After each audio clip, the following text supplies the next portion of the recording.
Mobile button isiniif dhuftu olii rakkaawwatanii viidiyoo yeroo gadhiisu mala notification akkasuma akka gochuu dandeessu. Kana malees ganda tokko yeroo qabdanittis ta'uu danda'a akkasumallee immoo peejoolii qabdan irratti viidiyoo kana share gochuutiin na cina dhaabadhaa isiniin jechuun barbaada akkasumas viidiyoo kana like gochuutiin daawwanna jechuudha. Mee ganda tokko viidiyoo har'a keessatti wanta ta'e tokko jechuun barbaada. Innis maalla maskii mangeen seefoon EBS irratti dhufte interview godhamtu namoonni jechuu barbaadan jirtu taanaanii komentii irratti akka beestan isin yaadachiisuun barbaada. Mee gaan viidiyoo har'a keessatti jalqaba rasansinii walumaan daawwannu. Oromoo ilaa yeroo weellisaan tokko madirakii irra dhaabbatee sirbu yookaan weellisu deemtanii birrii as keessaa baastanii gootanii fuula isaarra lixxif as qabdanii asiin qabdanii weellisaan sun akkamitti akka sirbuun qabu girrigirrii hin dabbara. Bakka Oromoo kana dhiisi maaloo girrigirrii nuumin kun hafeera faashiniinsa ilaa. Adnaaqootii kee gallasta taanaan birrii fudhuu deemiti birrii akkasitti battanuudha malee as qabanii girrigirrii uumuun hin barbaachisu Oromoo. Bakka akkasuma birrii akkasuma qabadhuu deemiti bittin godhi deebii. Oromoo maaloo girrigirrii nuumin.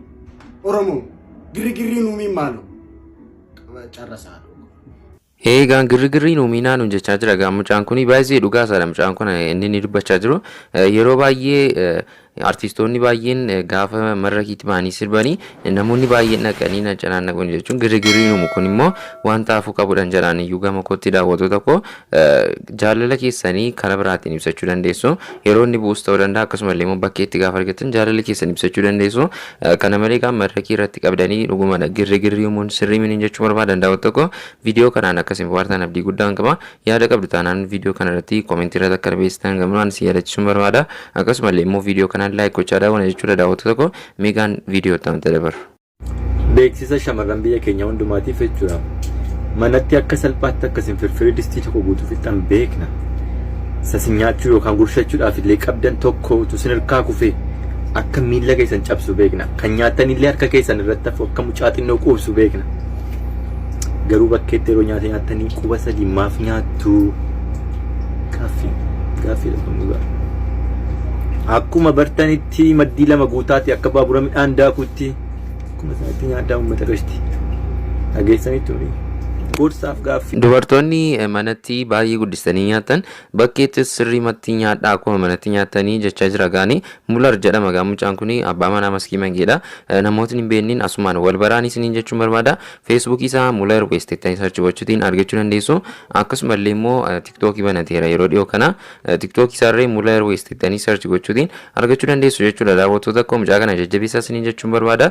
Viidiyoolee baay'ee babbareedu ta'an dhagaan kan inni gadhiisaa jiru nama jajjabeeffamuu qabudha jechuudha. Like gochuutiin akkasumallee immoo viidiyoon isaa vaayiraal akka bu'uuf koomentii illee gochaa jajjabeessaa isiniin jechuun barbaada. Daawwattoota akkoo yoo namni jajjabeeffame dhagaan gara fuulduraatti deemuuf kan hamilee qabaatu jechuudha. Kanaafuu amma dandeessanitti hamilee turaa isiniin jechuun barbaada mucaa kana meegaan viidiyoon ta'an dabar. Ani Oromoo safuu beeku. Kufaatii obboleessa yookaan obboleettii kootti hin gammadu. Dhimma nana ilaallanne marquufis boojjitoodhaan hin kajeelu. Natti qorre jedhee hin ciisu. Natti hodhe jedhees hin fiigu. Yoom eessatti argamuu akka hin qabu nan beeka. Odeessee dhageessisuu caalaa hojjedhee agarsiisuuttan amana. Gaafa salphinaan natti dhufan kabajaaniin itti dhaqa. Gaafa abaarsaan natti dhufan eebbaaniin itti dhaqa. Gaarii yaadee, gaarii dubbadhee, gaarii hojjedhee kassaree hin beeku. Kun ana. Waaw dhugaa dubbii baay'ee namatti tolu dhalataa kaneen kan inni dubbate baay'ee dubbii nama barsiisudha. Dhugaa dubbachuuf an viidiyoo kanarraatii baay'ee baradheera daawwattoota koo.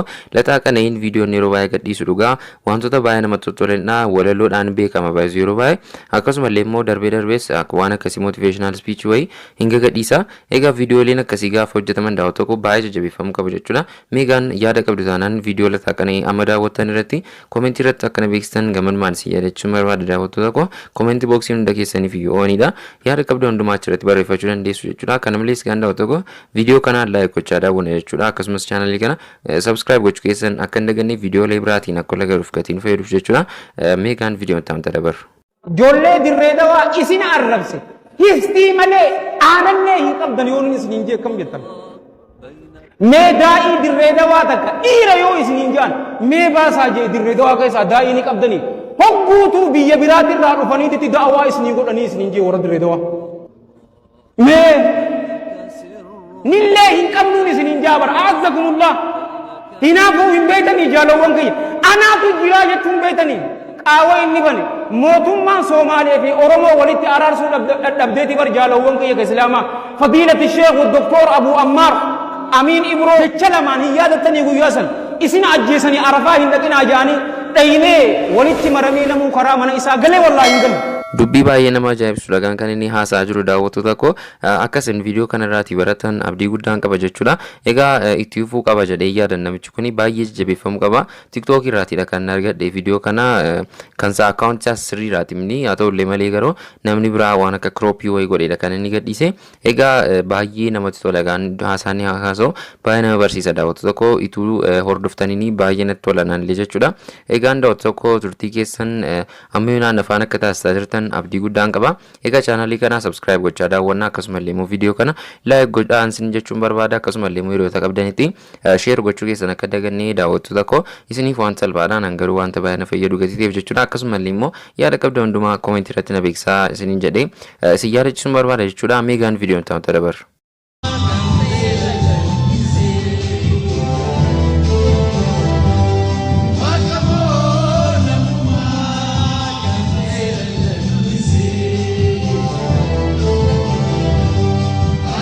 Dudduuba ishee mucichini dhaabatee jiru leencoo gammachuudha kan daawwattoota koo.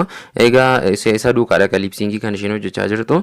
Leencoo gammachuun baay'ee nama kiliipii babbareedaa ta'e hojjeteedha. Akkasumallee sirboota afaan Oromoo gara fuulduraatti nama baay'ee adeemsisaa jirudha. Baay'ee jajjabeeffamuu nama qabudha gaani. Leencoo gammachuu jechuutiin sarchi gootanii sirboota akka daawwatan gamanmaan isin affeerera jechuudha daawwattoota koo. Egaan daawwattoota koo amma dhumaatti gatii na dhugaa turtaniif baay'ee galatoomaa isiniin jechuun barbaada.